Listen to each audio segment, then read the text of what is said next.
proposé de commencer cette séance du conseil municipal.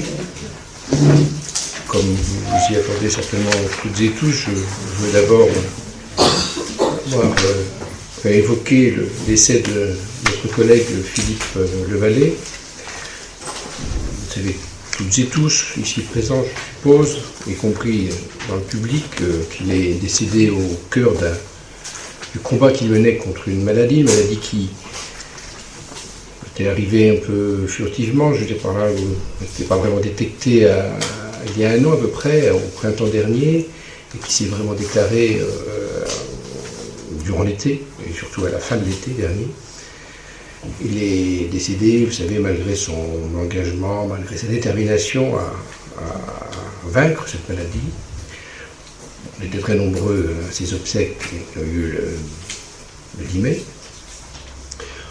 Son engagement dont je vous ai parlé contre la maladie, il l'avait aussi évidemment au service de la ville, des valeurs qu'il défendait, et son engagement était aussi fort que l'était sa rigueur dans la gestion justement du budget de la ville, qui était la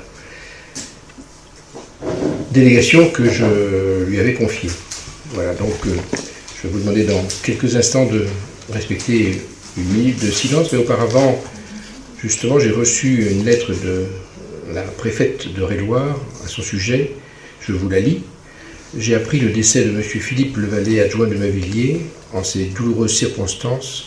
Je vous adresse ainsi qu'à l'ensemble du conseil municipal, voilà pourquoi je souhaite vous la lire aujourd'hui, mes sincères condoléances et vous assure de toute ma sympathie. Voilà, donc je vous propose de respecter une minute.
Merci à vous.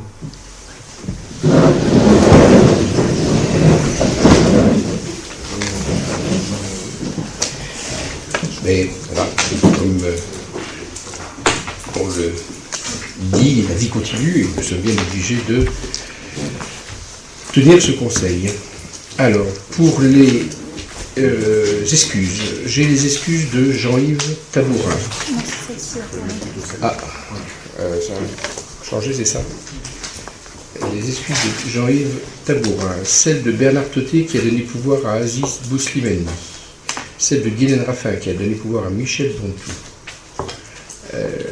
J'ai l'absence de Jean-Pierre Hélière, les excuses de Romain Charon, qui est de fait installé aujourd'hui en remplacement de Philippe Levallet en tant que conseiller municipal, et l'installation se fait automatiquement, je veux dire, le changement, et qui m'a donné pouvoir. Il ne pouvait pas être présent aujourd'hui, mais a priori il sera lors du prochain conseil municipal en particulier. Les excuses d'Alain Delarue qui a donné pouvoir à Sophie Auguste, de Stéphane Pignot qui a donné pouvoir à M. Anquetil, Mme Amour qui a donné pouvoir à M. Mélard. Il y a d'autres excuses que j'aurais oubliées, il ne semble pas. Donc, j'ai des croix dans toutes les lignes, on dit autrement. Oui, c'est bon. Voilà. Il nous faut nommer un secrétaire qui veut bien accepter cette charge, qui n'est pas trop lourde maintenant. Manuela, merci à toi. Ensuite, vous avez reçu les remerciements, enfin la liste des remerciements.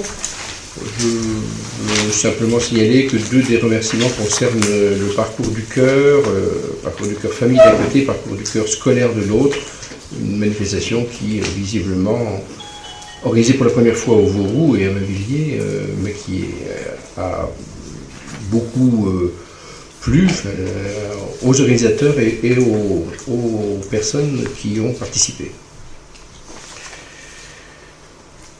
Les décisions du maire, j'ai envie d'attirer votre attention sur l'une des 3 décisions, c'est l'acquisition d'un local, place du marché. Donc dit autrement, de toute façon c'est marqué, c'est l'ancien local de la Caisse d'épargne.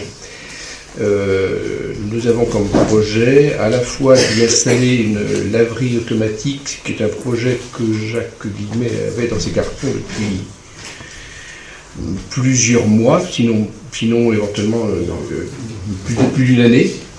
Et il se trouve que, voilà, a priori, elle a beaucoup tourné, il nous semble que c'est là qu'elle convient le mieux.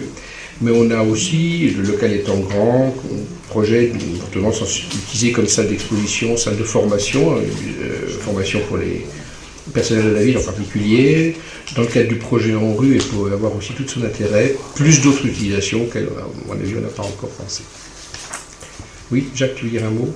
Oui, en quelques mots. Donc, c'est une partie, donc en tout, il y avait une superficie de 142 mètres carrés, parce que à la lecture de 4209 mètres carrés, c'est la copropriété. C'est pour ça qu'on est obligé de mettre cette superficie totale. Donc c'est un local commercial de 142 mètres carrés avec 82 mètres carrés au rez-de-chaussée, 60 mètres carrés au sol. Donc sur la partie gauche, sur 12 mètres carrés, c'est là qu'on posera la laveuse automatique. Une autre information aussi que j'ai à vous donner, c'est que la pharmacie dont on a tant parlé, donc elle est vendue. Le local est vendu. Elle est vendue donc par un investisseur. Dans le seul but de pouvoir le relouer après derrière. Alors ça tombe bien parce que nous avions beaucoup d'approches pour des locations, nous n'avions rien à l'époque pour louer les locaux. Donc ce lieu-là, il sera donc réservé à des locations futures, donc dans le cadre de la copropriété. Merci à toi, Jacques. On arrive au compte-rendu. Est-ce qu'il appelle de votre part des remarques?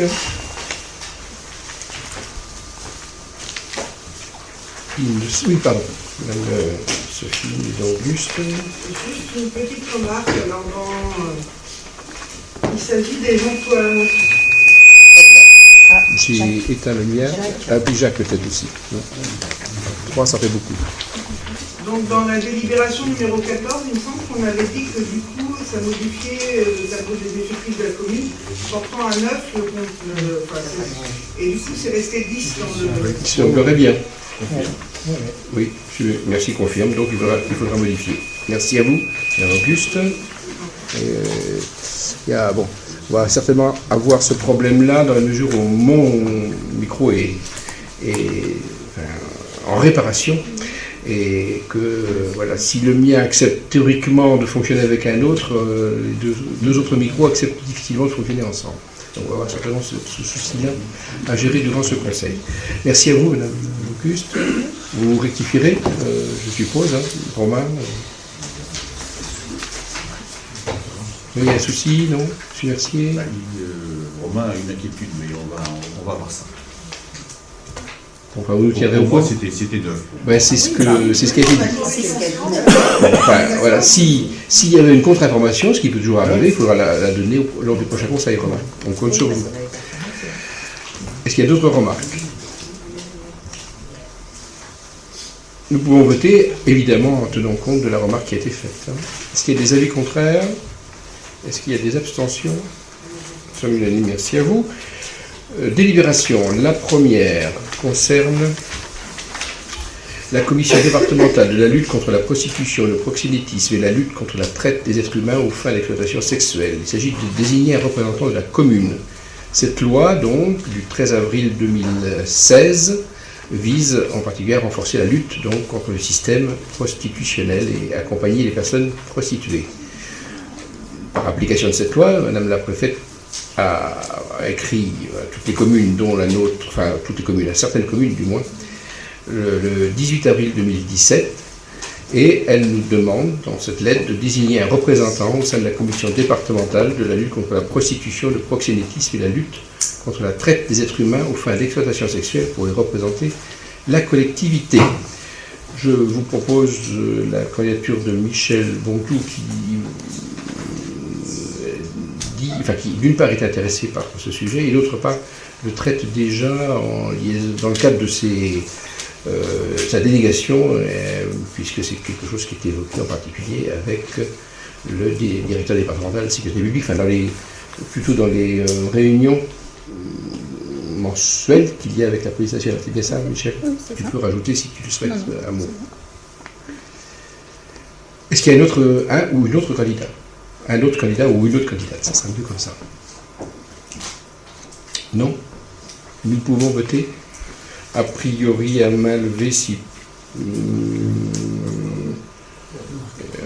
oui, pas de souci. Est-ce qu'il y a des avis contraires donc, sur cette proposition? Est-ce qu'il y a des abstentions? Merci pour votre unanimité. Et Michel, vous pouvez nous présenter... Il y a Sophie. de façon, voilà, meilleur possible sur un sujet évidemment difficile. Madame, oui, allez-y. Je pense malheureusement qu'il y a déjà du travail sur ma levée.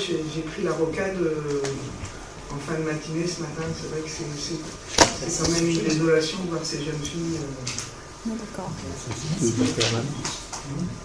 Alors je crois qu'il y a, c'est vrai que par rapport à la prostitution, il y a deux aspects. Il y a le côté répressif entre guillemets, même si on sait qu'effectivement ça a évolué, et il y a aussi tout le côté, et cette commission elle est mise en place justement, le côté social, savoir quand on peut les retirer de la prostitution, qu'est-ce qu'on leur propose pour pouvoir vivre, et c'est dans ce but que justement c'est un sujet qui m'intéresse. Que j'allais dire plus par rapport à votre intervention, qui est donc un peu en marge du sujet, en marge, pas tout à fait dans... Ça y est dit, il y a deux aspects, donc vous parlez du premier aspect, et alors que là on traite plutôt le deuxième aspect. Puisque vous êtes intervenu, je veux quand même dire que des choses ont été faites, et régulièrement, évidemment, on tient informé la police nationale, qui nous tient aussi informés, et que déjà des réseaux ont été démantelés, sauf qu'ils se reconstituent. Voilà. Voilà, c'est bien pour cela que, là comme ailleurs, il faut aller chercher plus loin pour résoudre le problème et pas se contenter de le travailler de façon superficielle. Et là, on est au cœur du sujet. Aussi. Autre intervention sur ce sujet-là? Juste en complément d'information, suite au démantèlement du réseau, effectivement ça s'est reconstitué, mais ce ne sont pas les mêmes personnes, elles ne sont pas de même origine. Oui, j'ai oublié de le dire, mais je suis d'accord. Nous continuons. Délibération suivante. En l'absence de Bernard Sauté, c'est Michel Bontour, dans le premier adjoint, qui rapporte la délibération. Donc c'est la délibération qui a pour objet l'association Amis du Compas, avec un avis comme commune bienfaitrice et une adhésion. Donc on vous propose d'adhérer en tant que commune bienfaitrice à l'association Amis du Compas pour un montant annuel de 30 €. Voilà. Ça en commission plénière. Est-ce qu'il y a cependant des questions, compléments d'information? Il ne semble pas. Nous votons. Est-ce qu'il y a des avis contraires? Des abstentions? Merci donc pour l'association du Compas, mais qui est basée à Mavilliers. Ensuite, des délibérations à caractère financier que je rapporte. Programmation pluriannuelle d'investissement. Donc c'est le Square Anjou-Touraine. Il s'agit d'une modification. Il s'agit donc d'abroger d'une délibération du 31 mars 2016 qui prévoyait une programmation sur 2 ans pour la ramener en fait sur 1 an avec une modification à la marge du montant puisqu'on devait être à 195 000 et qu'on est maintenant à 200 000 €. C'est plus un arrondi qu'une nouvelle estimation. Est-ce qu'il y a des questions? Non? Je fais voter. Est-ce qu'il y a des avis contraires? Est-ce qu'il y a des abstentions? Nous sommes unanimes. Deux délibérations concernant maintenant le contrat régional d'agglomération de Chartres Métropole, contrat régional, donc avec la région centre. La première délibération concerne l'aménagement justement du square Anjou-Touraine. Il faut savoir que l'aménagement de ce square a été inscrit à ce contrat, mais l'inscription ne suffit pas pour toucher la subvention. Il faut la demander par une délibération telle que celle que je vous propose aujourd'hui, et tout cela pour toucher donc un montant maximum, parce qu'il faut prouver ensuite évidemment la dépense, donc montant maximum de 20% du montant hors taxe, c'est-à-dire une subvention de 33 333 € sur un montant TTC de 200 000 €, mais un montant hors taxe de 166 667 €. Est-ce que vous souhaitez davantage d'informations? Alors oui, je sais pas, Estelle, vous ne savez pas trop si tu demandais la parole ou pas, vas-y. Oui. En fait, ce qui est sûrement intéressant, c'est aussi un peu les projets, alors non pas directement de la mairie, au-delà de l'aménagement du square, hein, mais on va dire les projets citoyens qui sont prévus à cet endroit. Enfin, je ne sais pas si on peut en dire un petit peu. Oui, si on peut en dire. Enfin, moi, je ne connais pas plus que ça le sujet. Mais en tout cas, quand il a été, quand j'en ai entendu parler, je l'ai trouvé vraiment intéressant de pouvoir, nous, municipalité, favoriser des projets citoyens. Et Aziz, toi, tu es sûrement plus au fait que moi pour présenter. Alors, voilà, je précise simplement que, comme c'est dit en commission plénière, le montant du projet auquel tu fais allusion n'est pas compris dedans, il est simplement un espace est simplement prévu pour réaliser ce projet. Aziz. Oui. Alors, quelques précisions par rapport au projet. Oui, effectivement, le projet est intéressant parce qu'il a plusieurs objectifs. Et un des objectifs, mais vraiment qui nous tient à cœur, c'est celui en lien avec la mixité, véritablement. Pourquoi? Parce que la situation géographique de cet espace où aura lieu, du coup, ce projet, se trouve vraiment entre deux habitations, enfin les habitations collectives d'un côté et les habitations individuelles de l'autre. Donc cela favoriserait donc ce sera une sorte de passerelle entre ces deux mondes qui ont du mal parfois à se côtoyer. Donc ça c'est vraiment l'intérêt.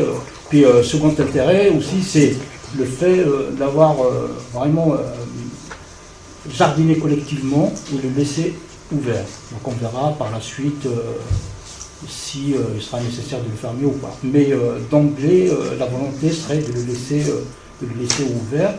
Et puis, il y a peut-être un écueil qu'il va falloir peut-être résoudre assez rapidement, c'est le statut juridique du projet. Donc il faut absolument qu'il y ait l'existence d'un statut juridique, et je pense à une association. Ce serait plus déterminant pour un tel projet que ce soit porté plutôt par une association à but non lucratif.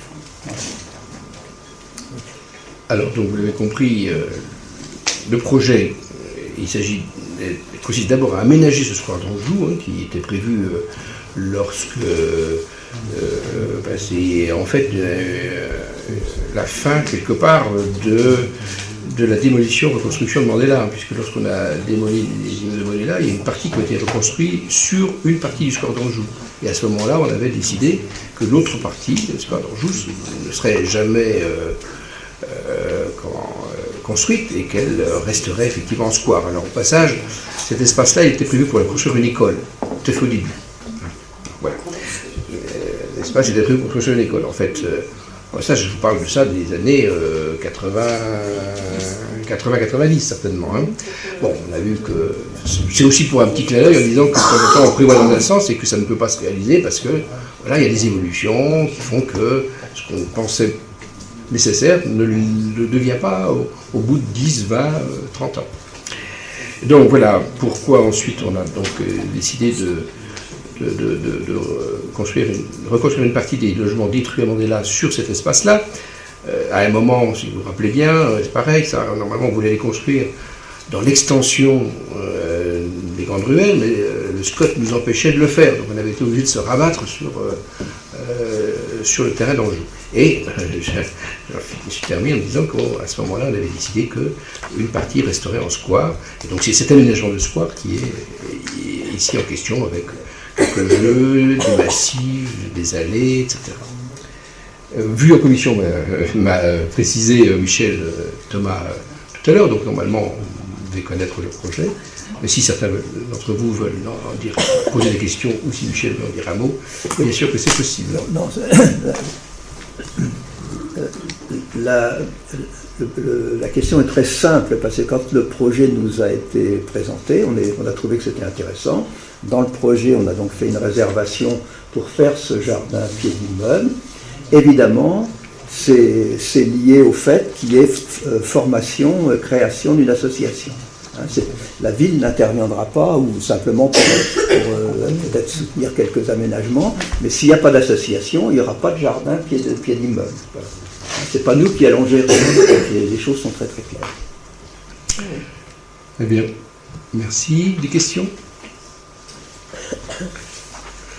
Nous votons. Est-ce qu'il y a des avis contraires? Est-ce qu'il y a des abstentions? Nous sommes logiquement unanimes pour demander à avoir une subvention. Contrat régional toujours, mais cette fois-ci piste cyclable.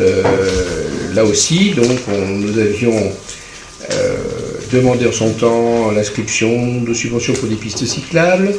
Et il s'agit maintenant de délibérer pour réellement pouvoir toucher ces subventions avec une petite différence, puisque on avait prévu au départ une piste sur Henri Dunant, dite Henri Dunant, qui allait de la rue Allende à la rue Henri Dunant, passant le long de la ligne de chemin de fer, le long du gymnase marocain, que nous estimons maintenant plus nécessaire, compte tenu justement de positions prises au niveau du BHNS, où on a pris l'option de demander une piste cyclable ou déplacement d'eau tout de moins tout le long du BHNS. Et donc là, on a réorienté et on a demandé une subvention par rapport donc à la voie, c'est pas vraiment une piste cyclable, ça sera plutôt des bandes cyclables qui relient Mainvilliers au hameau de Sréville. Et on continue à la demander sur la rue Pierre-Chenet, qui est l'opération Pierre-Chenet Résistance, qui est réalisée, mais où on n'a pas encore touché la subvention, qui est l'opération la plus importante, et la rue Pasteur, par ailleurs, qui a vocation à se faire cette année. Donc, 3 projets, en fait. Vous estimez en savoir assez? On peut voter? Oui, André. Oui, une question pratique, c'est pour la portion entre la portion qui va concerner la route départementale et le hameau de Sréville, comment est-ce que ça va s'organiser matériellement? Parce que la route est très très très étroite. Oui. Et c'est pas évident de circuler. C'est pas évident de circuler à l'heure actuelle. Je l'ai fait en vélo avec les enfants du gamin, ça va nous les voir. Oui. Effectivement, on n'a pas beaucoup de possibilités, mais là, ce sera une bande cyclable. Hein. Ce sera une bande cyclable, on ne peut pas faire autrement. Il n'y aura pas d'élargissement de la voie actuelle. Non, on ne peut pas. Et en plus, il y a un pont. Hein. C'est surtout ça. Et surtout qu'il y a un pont. Voilà. On ne peut pas y élargir, là. Deux camions qui se croisent, une camionnette. Eh bien, quand il y a une bande cyclable, même 2 camions, ils doivent laisser la priorité au vélo. Hein. C'est comme ça que ça marche sur une bande cyclable. On va se croiser de façon... Non, mais le but n'est pas de faire quelque chose d'idéal. Le but est d'améliorer la situation existante. évidemment, l'idéal, c'est toujours une piste séparée. Hein. Si on regarde Chénet, si on regarde la République, encore que la République c'est mixte, l'idéal, c'est d'avoir une piste cyclable qui est complètement séparée de la route. Mais ça, là, on ne peut pas. On ne peut pas le faire partout, et en particulier sur la route de Sréville, on ne peut pas. Au niveau du pont. C'est pas possible. Et donc, le principal, c'est que la visibilité soit nette pour les cyclistes et pour aussi les automobilistes, pour bien comprendre qu'il y a là une voie, une bande cyclable pour les cyclistes. c'est ce qui se fait dans beaucoup d'endroits. Hein. La dernière réalisation, c'est Victor Hugo. Vous avez là des bandes cyclables. Il s'agit de sécuriser un peu les cyclistes et surtout de lancer un message aux automobilistes disant attention, là il peut y avoir des cyclistes et c'est eux qui sont prioritaires. On aura l'occasion d'en parler aussi dans la prochaine commission cadre de vie où on parlera de passeurs. Donc on regardera tout ça en détail. Et là aussi, on se dirige vraisemblablement vers une bande cyclable. Est-ce que la berge, est-ce qu'il y aura un soin qui sera apporté aux berges? Est-ce qu'il y aura un traitement des berges? Il y a déjà eu un traitement des berges. On a déjà fait une piste piétonne. Hein. Il y a un traitement des berges, il y a des traitements d'une berge. Déjà, pour les piétons. Et là, il s'agit de faire quelque chose pour les cyclistes. Mais ça, je pense que ça sera présenté en commission, je suppose. On n'avait pas prévu sur celui-là, mais on peut le rajouter, il n'y a pas de difficulté. Bien sûr, oui. On va le rajouter. Alors. Oui, il faut le rajouter.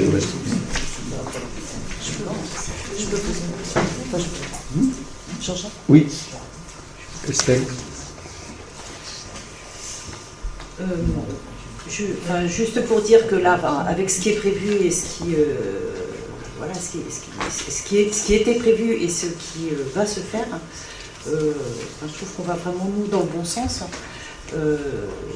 en favorisant tous les déplacements doux. Ce qui est un petit peu embêtant, par exemple, par contre, c'est quand la continuité ne se fait pas. Par exemple, on a notre belle piste cyclable et quand on arrive sur Chartres, hop, on descend du trottoir, c'est terminé, voilà. Et que petit à petit, j'imagine que ça va pouvoir se faire à un moment ou à un autre et que ça dépend bien sûr pas que de nous, mais c'est vraiment très très confortable quand on est cycliste et c'est comme ça aussi qu'on va encourager les gens à prendre leur vélo et c'est ce qu'on voit d'ailleurs dès que c'est un petit peu sécurisé. Mais enfin voilà, je suis très contente quand on est sur ces projets-là. Non, mais c'est certain que la rupture à la sortie de Mavilliers, c'est une difficulté. Maintenant, je n'ai pas de doute que dans le cadre du projet gare, on puisse discuter de ces questions-là et de réussir à faire les liens. Ça me semble indispensable. Non, voilà. Enfin, on a l'assurance de la continuité pour la piste cyclable rue de la République. On ne l'a pas à cet instant pour la continuité de la piste cyclable rue Cachenay, avec Chartres. Mais voilà. J'espère que, comme l'a dit Michel, j'espère que dans le pôle gare, les élus chartrains évolueront. Nos collègues élus chartrains.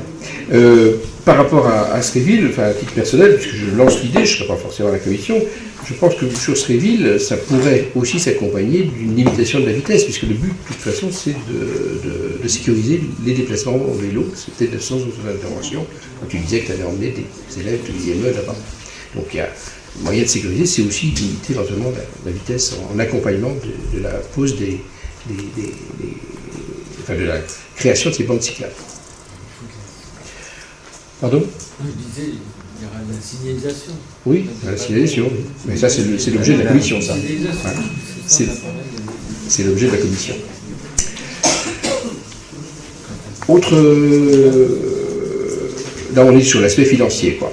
Encore une fois. Pas d'autres interventions ? Nous votons. Est-ce qu'il y a des avis contraires ? Est-ce qu'il y a des abstentions ? Nous sommes unanimes. Autre délibération qu'il faut que tu éteignes ton micro, merci toi, Michel. Autre délibération que je rapporte également, cette fois-ci sur le rapport de la commission locale d'évaluation des transferts de charges, la CLETC, pour cette fameuse attribution de compensation que l'on attend depuis 2005, 2006 plutôt, ouais, 2006. Retour de compétences. Alors, bon, vous le savez, en 2000, le syndicat des bureaux a été dissous de plein droit suite à transfert de compétences des communes vers l'agglomération. En 1er décembre 2005, le président de la communauté d'agglomération décide la fermeture. Romain, je me suis aperçu qu'à mon avis, on a oublié dans la rédaction Ah, la date. quelque chose. Hein. Regardez, pour des raisons de sécurité, c'est bien, mais la fermeture n'est pas indiquée de la piscine.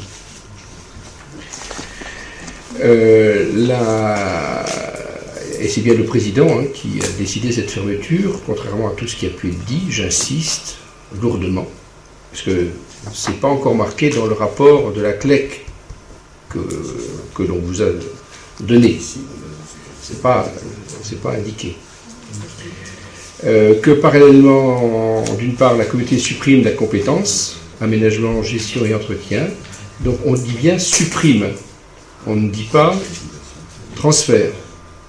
Tous les mots ont leur importance, surtout quand on ne peut pas trouver un accord républicain, tous les mots ont leur importance. Ça veut dire qu'il s'agit, quand on dit supprime, ça veut dire qu'il s'agit d'un abandon de compétences. Ça s'analyse comme un abandon de compétences et pas comme un transfert de compétences.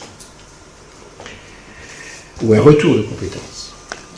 Par ailleurs, le SIPPV s'est créé donc en 2007 et a récupéré, si je puis dire, le bien immobilier à l'euro symbolique, mais il avait été transféré au franc symbolique, donc mis à part le fait qu'on l'a payé 7 fois plus cher, mais à ce niveau-là, ce n'était pas forcément un problème majeur.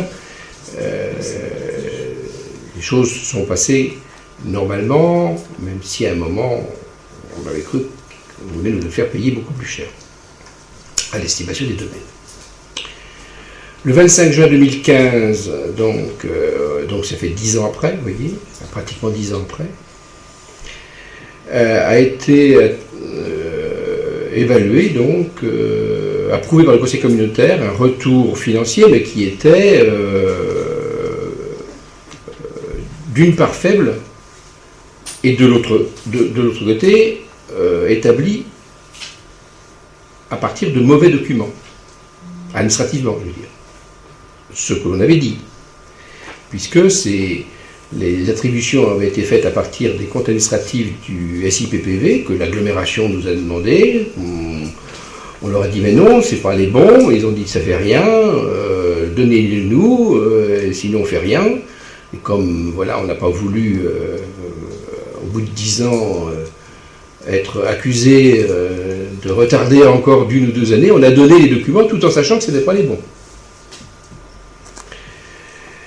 Et donc, on a fait appel, comme vous le savez, et la commune de Mavilliers, avec celle de Lucé, bien sûr, a obtenu l'annulation de la libération du conseil communautaire.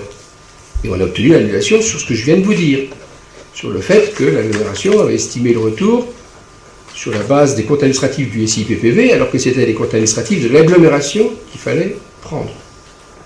Donc, l'ETA, dit autrement, nous a donné raison. Par contre, l'ETA a imposé une nouvelle convocation de la CLEC, mais n'a pas dit comment il fallait faire.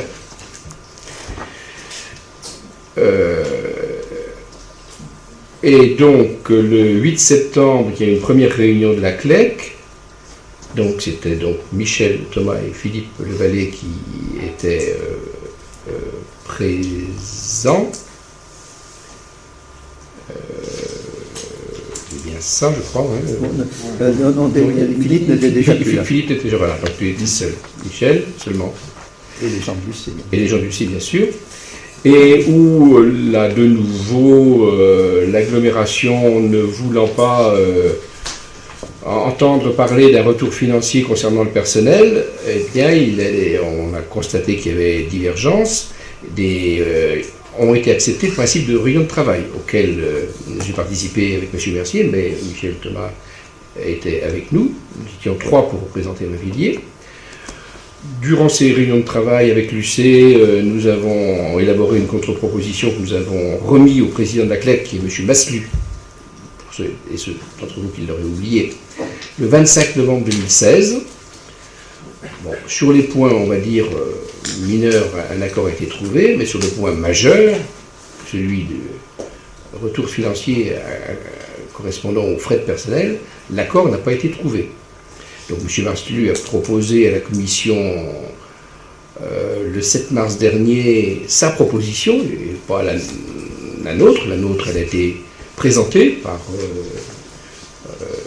l'UC Mavilliers, mais c'est la proposition de M. Maslu qui a été mise aux voix, Et il a été donc décidé un retour financier de 117 724,56 € pour l'UC Mavilliers, avec la proportion de 33% pour Mavilliers, ça fait 38 849,10 € annuellement.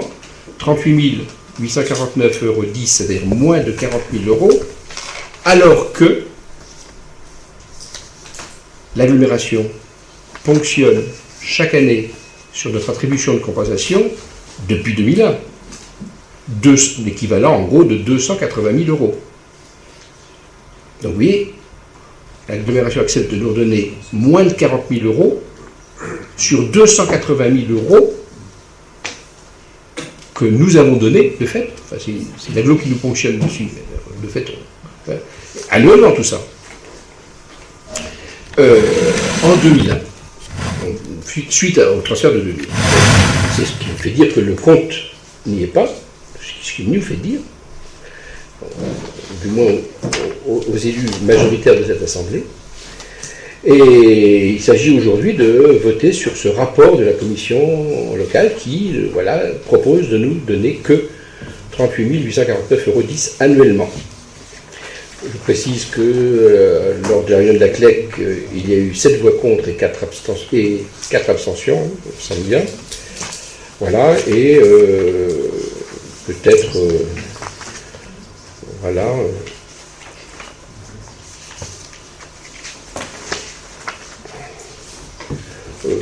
donc j'ai attiré votre attention sur le fait que dans ce rapport de la CLEC, il n'était pas indiqué que c'était le président qui avait fermé la piscine, parce que j'ai l'impression qu'il y a une volonté d'entretenir le flou, ce qui n'est pas normal.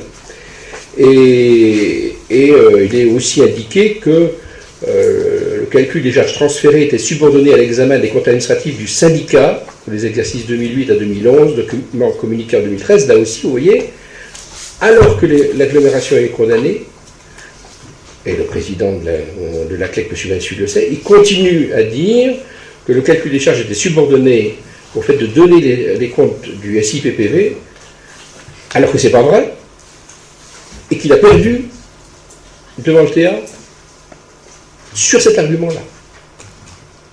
Ce qui me fait dire que la mauvaise foi continue. Et donc, évidemment, je vous appelle à voter contre cette délibération. Il ne s'agit pas d'une affaire de choix politique, il ne s'agit pas d'une affaire de choix partisan, il s'agit d'une affaire de défendre l'intérêt de la ville et de ses habitants. Des expressions. Oui, madame. Oui, allez-y. Je deviens sensible. Merci à vous. Comment arrivera-t-on un jour à un accord pour ce litige qui dure depuis quelques années, enfin des années? Et alors, du coup, si on est contre cette délibération, ça veut dire que le rapport de la CLEC ne sera pas effectif, c'est ça? Ah, c'est pas ça, non. Non, puisque vous savez bien que pour que ça ne soit pas effectif, il faudrait qu'il y ait une majorité contre, c'est-à-dire que c'est la majorité qualifiée, c'est-à-dire 2/3 des communes représentant 50% des habitants ou 50% des communes représentant 2/3 des habitants. Donc si effectivement nous obtenons cette majorité qualifiée pour être contre, ben, il faudra que la CLEC fasse une autre proposition. D'accord. Donc vous pensez que cette majorité, vous ne l'obtiendrez pas au vu du vote actuel qu'il y a eu à la CLEC? Il ne faut jamais être défaitiste, mais il ne faut pas être d'un optimisme concrètement... béat. Non mais alors, donc concrètement, Mavilliers devrait toucher ces sommes-là. Et après, qu'est-ce qui va se passer? Ah ben, comme j'ai pu le dire lors de la commission plénière, où vous n'aviez pas pu être présent, mais vous aviez des représentants, il est bien évident qu'on n'a pas d'autre choix ensuite que de refaire une action auprès du tribunal administratif. Bien sûr. Parce que là, le litige revient sur la prise en compte des salariés qui ont été retransférés à chaque métropole. Des frais personnels. Oui. Des frais personnels, oui, des salariés. Et du coup, là, le tribunal n'avait rien... Non. Il ne s'était pas prononcé clairement sur le sujet. Donc il faut recommencer, c'est oui. Si on ne trouve pas d'accord. Et l'accord, il vient essentiellement de l'agglomération. Je répète que Chartres a retrouvé l'équivalent de 800 000 €, que Chartres a géré ses piscines pendant 2 ou 3 ans, que les piscines étant fermées, ces charges de 800 000 €, il ne les a plus. Donc les 800 000 €, c'est un montant dont la ville de Chartres dispose comme il le veut. Donc pour l'instant, tant que la piscine de Chartres tant que Chartres n'avait pas fermé ses piscines, on n'était pas tout à fait dans la même situation. Mais depuis que la ville de Chartres a fermé ses piscines, on est dans la situation où notre piscine ne serait pas fermée, serait fermée et pas réouverte, excusez-moi. On est dans cette situation-là. Comme Chartres a touché, ça veut dire que, parallélisme des formes, on doit toucher l'argent, même si on n'avait pas réouvert la piscine. Le fait de toucher l'argent n'est pas lié à la réouverture de la piscine. Le fait de toucher l'argent est lié à l'abandon de compétences par l'agglomération. Comme par ailleurs, le personnel, parce que l'argument, le président d'agglo, vous ne vous rendez pas compte, le personnel, je le paye, mais il paye à faire du travail dont il a besoin par ailleurs, à la place d'autres personnes. Pas pour faire du travail lié à la piscine des Vauroux. Et par contre, il a l'argent. C'est ce qui s'appelle un enrichissement sans cause.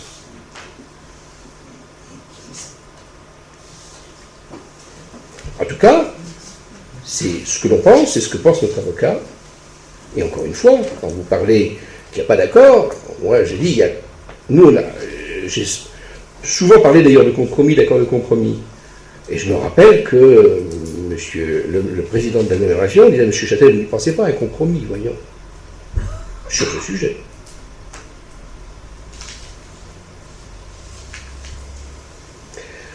Voilà. Autre question, expression?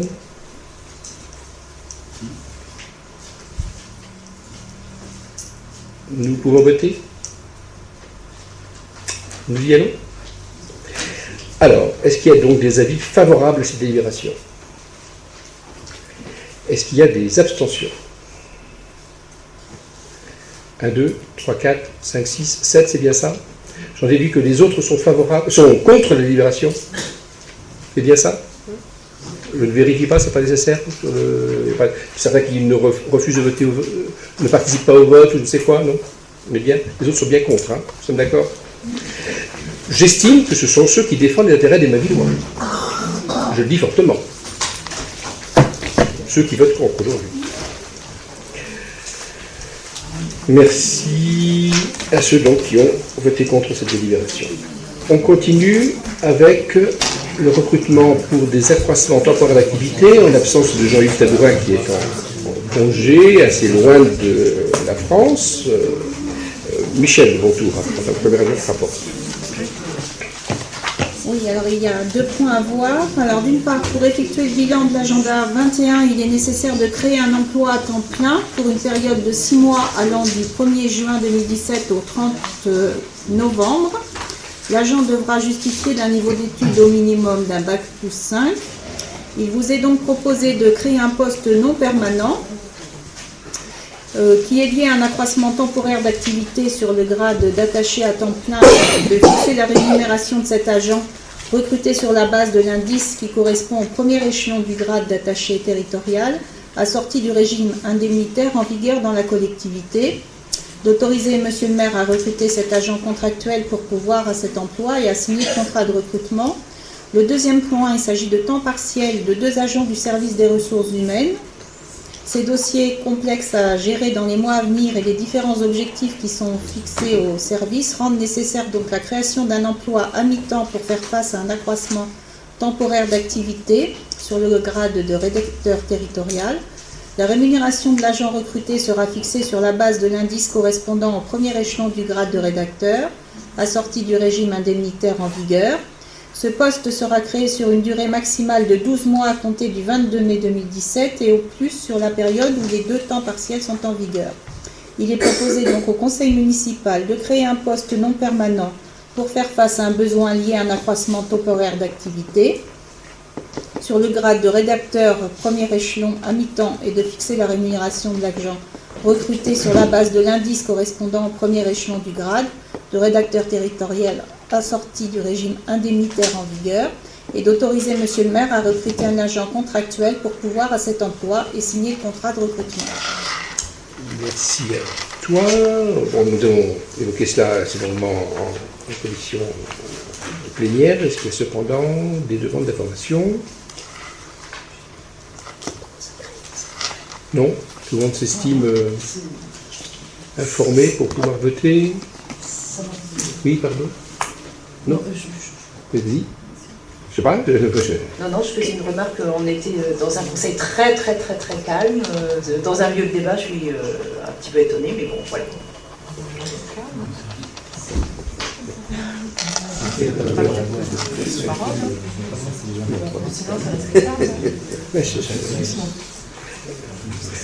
Bon, j'ai du mal à atterrir, c'est pas grave.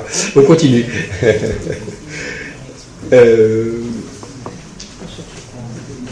Nous pouvons voter? Non? Peut-être que je m'explique. Je sais pas. Non, c'était juste pour dire que effectivement tous les thèmes qu'on aborde sont des thèmes assez importants, somme toute, et pour autant ne suscitent peu de débats. Voilà. Ah, d'accord. Excuse-moi, mais et en fait, je suis assez étonnée. J'ai pleinement compris cette fois-ci. Étonnée de ce fait-là, mais voilà. C'est un peu lourd. Excuse-moi, Estelle. Bon, est-ce qu'il y a des questions? C'est bon? Nous y allons, nous votons. Est-ce qu'il y a des avis contraires? Est-ce qu'il y a des abstentions? Merci. Michel, nouvelle délibération à présenter. Donc la délibération 8, création d'un emploi de chargé de mission, contrôle de gestion et modernisation des services.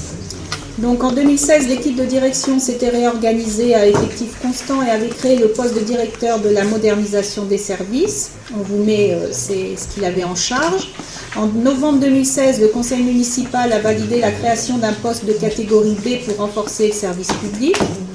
En raison du départ prochain du directeur de la modernisation des services et des difficultés de recrutement sur le poste juridique de catégorie B dans les budgets impartis, une réflexion a donc été engagée et cette réflexion a conduit à vous proposer de modifier ces missions, de modifier les missions qui seront confiées au futur directeur, de supprimer le poste de catégorie B prévu pour le renfort du service juridique, ce renfort étant apporté principalement par le directeur, de créer un poste de chargé de mission, contrôle des gestions et modernisation des services pour une durée de 2 ans. Donc, je vous laisse découvrir les missions qui seront... 3 ans. Ah, pardon. Ça a été corrigé. 3 ans. Donc, cet emploi pourrait être pourvu par un contractuel qui permettra aux collectivités et établissements de recruter des agents contractuels de droit public pour un emploi permanent de niveau catégorie A. Ces contrats sont conclus pour une durée maximale de 3 ans, qui sont renouvelables dans la limite de 6. Et au-delà, si le contrat est renouvelé, il le sera en contrat à durée indéterminée. On vous donne les éléments qui sont fixés, donc je ne reviens pas dessus. Il vous est donc proposé de créer un emploi permanent de chargé de mission, contrôle de gestion et modernisation des services sur le grade d'attaché à temps plein à compter du 1er juillet 2017. D'autoriser monsieur le maire à recruter un agent contractuel pour pouvoir à cet emploi et signer le contrat de recrutement qui s'y rapporte. De dire que les crédits nécessaires aux rémunérations et aux charges sociales se rapportant à cette création de poste sont inscrits au budget 2017. Merci. Des questions sur ce sujet? Intervention? Donc, peut-être en direction essentiellement du public ici présent. Effectivement, on a depuis longtemps, on souhaite depuis longtemps avoir une personne faisant le contrôle de gestion, quelque part pour essayer de contenir au maximum les budget de la commune, on avait pensé faire un poste voilà, à double compétence, mais on s'aperçoit finalement que ce n'est pas toujours intéressant, d'où l'idée cette fois-ci d'avoir un poste dont on a parlé, où on enlève la compétence contrôle de gestion et de créer un poste, mais cette fois-ci contractuel, uniquement sur le contrôle de gestion, et sur une durée de 3 ans. Mais voilà, c'est quelque chose à titre personnel, j'ai plutôt envie de faire au moins depuis 10 ans, et j'espère bien qu'on va y arriver d'ici la fin de ce mandat. Nous pouvons voter. Est-ce qu'il y a des avis contraires, des abstentions? Nous sommes unanimes également sur ce point. Dernière délibération, non, avant-dernière, Michel. Dernière pour toi, mais avant-dernière. Voilà, donc il s'agit de la création d'un poste emploi à venir. Donc je ne vous rappelle pas le dispositif, hein, vous l'avez en quelques lignes. Il vous est donc proposé de créer un 5e poste en emploi à venir affecté au service communication à compter du 1er juin 2017. Le jeune sera suivi par un tuteur à désigner parmi les agents municipaux du métier considéré. Il vous est donc proposé de décider de créer un poste supplémentaire pour le service communication dans le cadre du dispositif emploi à venir dans les conditions suivantes. Contrat à durée déterminée d'au moins 12 mois et au plus 36 mois, durée hebdomadaire de travail 35 heures, rémunération sur la base du SMIC, de modifier en conséquence le tableau des effectifs des emplois permanents de la ville en portant à 7 le nombre d'emplois à venir, d'autoriser Monsieur le maire à accomplir toutes les formalités nécessaires à la mise en œuvre, au suivi et à la signature du contrat, dire que les crédits nécessaires aux rémunérations et aux charges sociales se rapportant à cette création de poste sont inscrits au budget 2017. Si vous souhaitez, là aussi, sur ce sujet, des informations complémentaires, il semble que non. Donc là, il s'agit de renforcer le pôle communication, de passer de 1 plus 1, parce que c'était un agent titulaire plus un contrat aidé, à un agent et 2 contrats aidés, mais à terme, ce sera 2 titulaires et un contrat aidé, à terme. On y va par palier. C'est bon? On peut voter? Est-ce qu'il y a des avis contraires? Est-ce qu'il y a des abstentions? Nous sommes unanimes. Merci à toi, Michel. Denise, c'est toi qui présente la dernière délibération, mais il y aura un point d'information qui aura une importance aussi importante qu'une délibération. Ce sera pour Aziz. Denise. Cette délibération a pour but de demander une subvention au Centre national pour le développement du sport, CNDS, pour un appel à projet national qui s'appelle Japon à nager. Et c'est donc il y a une mise en place d'action. Le CNDS a décidé de soutenir pour l'année 2017, mais il l'avait déjà fait pour l'année 2016, soutenir l'action J'apprends à nager pour les enfants, pour l'apprentissage de la natation pour les jeunes de 6 à 12 ans. Donc ça concerne bien sûr les quartiers, c'est pour les quartiers politiques de la ville, donc des zones en ville, et aussi les zones donc des quartiers prioritaires de la ville, et aussi des zones de revitalisation rurale. Donc là, on a donc eu déjà une subvention l'année dernière de 3 000 € qui avait été donnée par le CNDS pour cette action. Cette année, bon, il est demandé, on espère 5 000 €. Peut-être que ça sera moins, ce sera selon la décision de la CNDS, voilà, la commission. L'année dernière, sur l'ensemble de la ville, 32 enfants ont pu en bénéficier. Il y en avait donc 16 qui faisaient partie des quartiers prioritaires de la ville. Voilà. Donc il y a eu 26 séances mises en place et 16 tests de sauvetage délivrés. Donc il y a quand même 15 enfants qui sont capables de se débrouiller bien, tout ensemble. Donc 32 enfants en tout ont pu en bénéficier, donc ça va de 6 ans à 15 ans même. Il n'y a pas que les enfants des quartiers prioritaires de la ville, puisque sur les 32, il y en a 16 qui font partie de la ville autre. Voilà.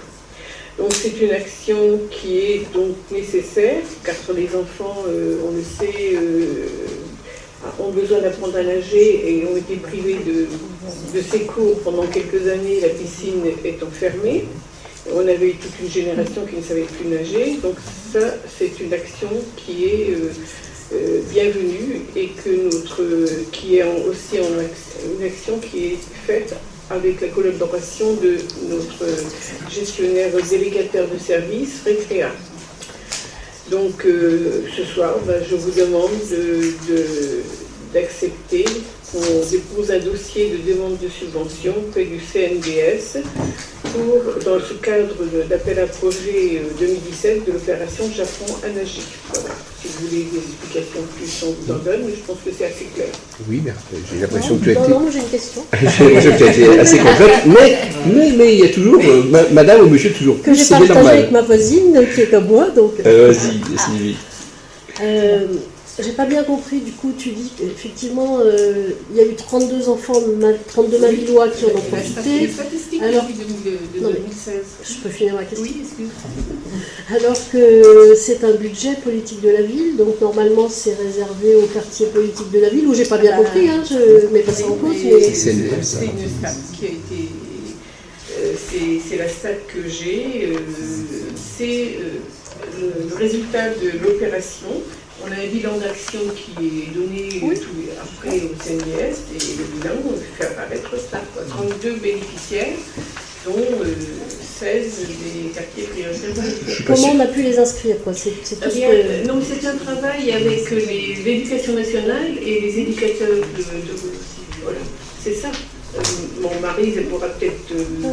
Mais ce que je veux dire, c'est pas il n'y a pas forcément les mêmes règles que le financement politique de la ville.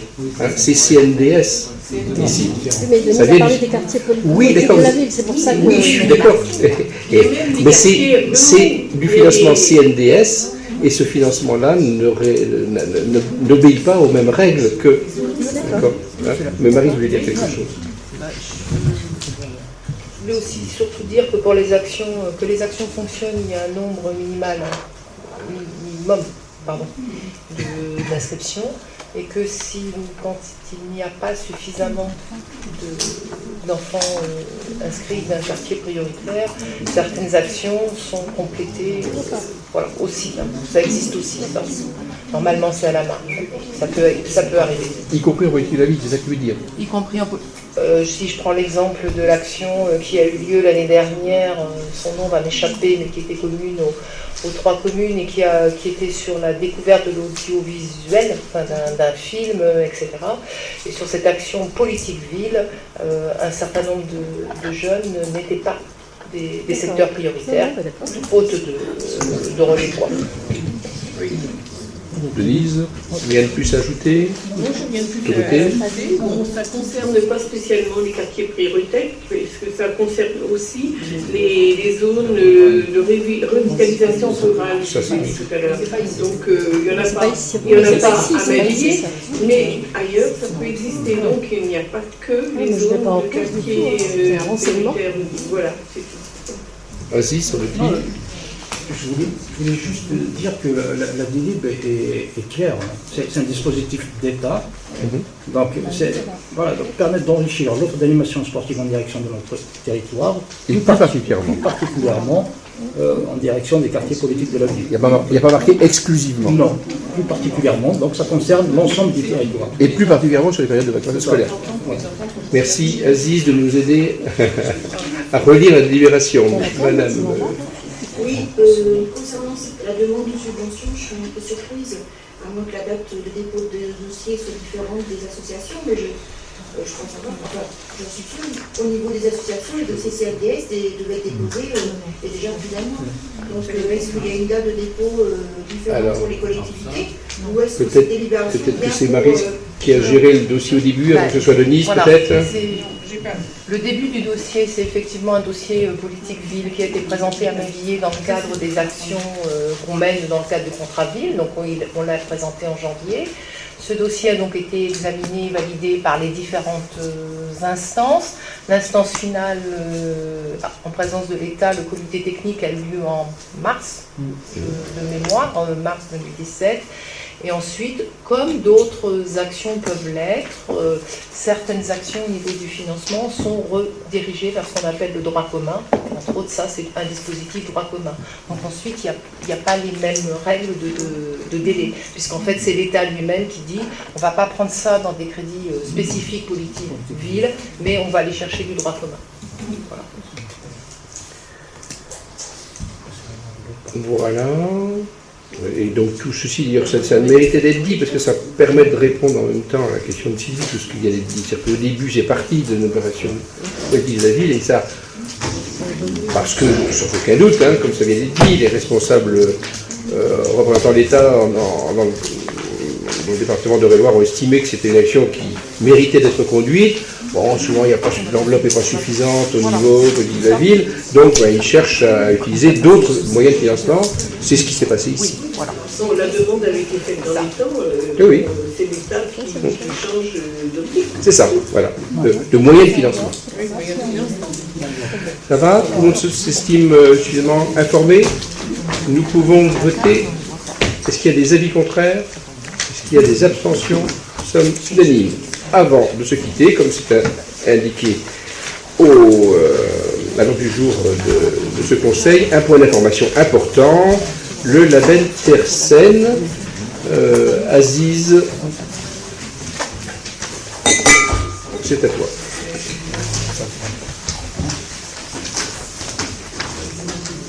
Alors, oui, le label Terre Saine. Alors, le ministère de l'écologie, développement durable et de l'énergie a décerné à la ville de Mainvilliers un label, un jeune label qui est né en 2014, mis en place pour justement accompagner les villes dans le cadre de la réalisation des objectifs de la loi Labbé. Et donc Mainvilliers a été récompensé et ce label vient à point nommé après des années de travail mené par les équipes successives, mais également par les élus successifs, parce qu'on a coutume de dire que ce virage... Ça a commencé dans le mandat précédent, essentiellement. Voilà, oui, on a coutume de dire que ce virage est plutôt amorcé...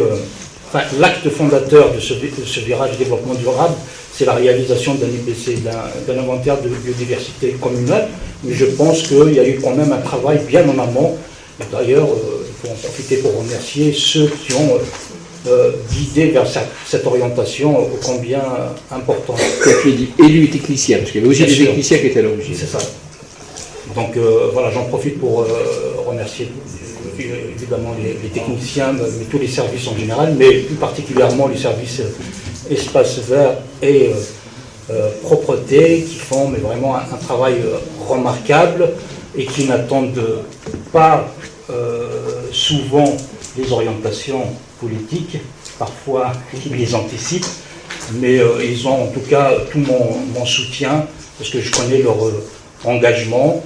Et donc je vous prie de bien vouloir prendre en considération cet état de fait et de prendre ce label comme une récompense qui est d'abord dédiée à ce service qui fait un travail remarquable. Voilà. Voilà, c'est aussi la suite de c'était une convention signée, comment ça s'appelle, avec Eure-et-Loir Nature, qui s'appelle. Il y avait une suite. Non, il n'y a pas un lien avec ça? Non, il n'y a pas de lien avec ça. En fait, tout est né. On réfléchissait à l'alternative par rapport aux fleurs, aux 3 fleurs. On disait lors d'une réunion, mais est-ce que ça vaut le coup, mais vraiment d'aller à la quête d'une 4e fleur ou de rester sur 3 fleurs, et on a commencé à chercher au fait des labels. Et puis il y a eu une préconisation, c'est une technicienne de l'agglomération qui nous a orientés vers ce label, Et puis, voilà, on a réfléchi avec les techniciens et puis on a décidé de candidater en octobre 2016. Et puis le ministère a répondu favorablement à notre sollicitation. Voilà. D'accord. Voilà. Tu m'as dit l'autre jour qu'on était la première commune de Et Réloir. on est effectivement Ou la seule, plus ou moins. Pour l'instant Ouais, pour l'instant, Première la et seule. non. Non, c'est ça Oui, Ah. Ouais, Tercelles, c'est oui, la première fois qu'une ville du département de Réloir est distinguée par rapport à ce label créé en 2014. Très bien. Et donc, rien de plus à dire pour l'instant. Pour l'instant, non. Dans la déclinaison, on va dire. Oui, on fera peut-être une manifestation spécifique lors de la semaine du développement durable. On est en train de réfléchir justement pour mettre en place quelque chose, pour vraiment marquer le coup, parce que c'est pas quelque chose d'anodin. D'accord, bien sûr, oui. Donc, c'est le moment de parler de la semaine du développement durable, alors, de la rappeler. Oui, on a suffisamment communiqué par rapport à ça. Ça fait rien. Faut toujours tu sais bien qu'il faut toujours... On a suffisamment communiqué, c'est sur le site, c'est sur la revue. Elle aura lieu dès le premier week-end, comme tous les ans, de juin. Voilà. D'accord. Et sur une semaine. Sur une semaine. Merci Azil. A priori, aujourd'hui, c'est toi qui as le mot de la fin. Donc, bonne fin de soirée à tous.